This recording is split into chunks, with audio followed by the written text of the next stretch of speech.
Sanga. Sanga yo abugabi. Mujano.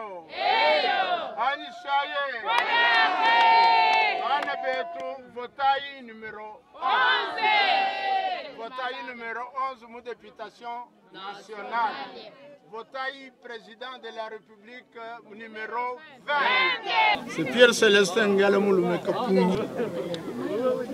Je ne sais pas voir mon voisin d'en face qui, malheureusement, que Dieu reçoive son âme. Je ne sais pas traverser pour voir sur une route. Alors qu'ici, c'était des routes bien entretenues. Et je me suis battu pour encadrer la jeunesse dans ce cadre-là. C'est le vécu de chaque jour. Je peux vous amener même la tête de Roger. Ils sont là en train de travailler. Ils ont travaillé hier. Vous aurez le temps d'interviewer certains. Ils sont ici. C'est le vécu de chaque jour. Mon thème ou mes actions visent le vécu de chaque jour. Le ravin.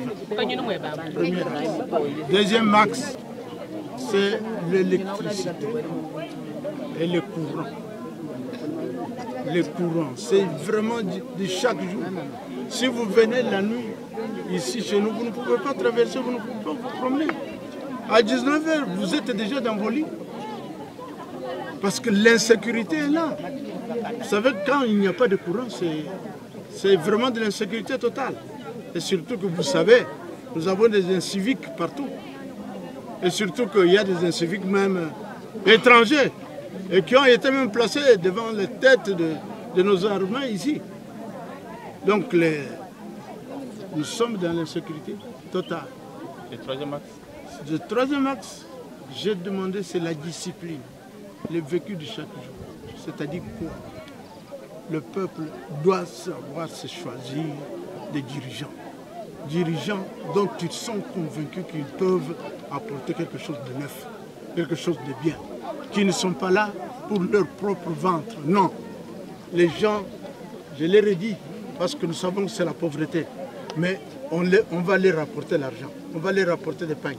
Mais ils doivent choisir quelqu'un dont ils sont convaincus qu'ils peuvent être d'une utilisation rationnelle pour le peuple congolais. Je crois qu'avec vous, avec votre concours, avec cette vulgarisation, il y a moyen d'atteindre la population. La population n'est pas bête, mais la population est en train d'écouter la radio et la télévision. Vous êtes une force là où vous êtes. Donc j'aurais à recourir à vous ici pour rendre ça courant, rendre ça rationnel, rendre ça habituel, pour que les gens sachent qu'il faut se comporter de telle ou de telle manière pour que nous puissions aller de l'avant dans ces... Oui, j'ose bien vous dire que, comme je l'ai dit dans mon speech ici, ce n'est pas la première fois que je dénonce le problème des ravins. J'ose bien vous rappeler que quand le président de la République est arrivé ici pour inaugurer les travaux des ravins, devant la poste, la grande poste, quand il est arrivé, c'est suite à mon message. J'avais fait de même ici. C'est passé par la voie officielle, la RTNC, tout comme l'OCAPI et autres. Le grand message, c'est que la population de la ville de Kananga, parce que c'est là où je suis, la population de la ville de Kananga doit me suivre, doit me soutenir, doit essayer de m'encourager,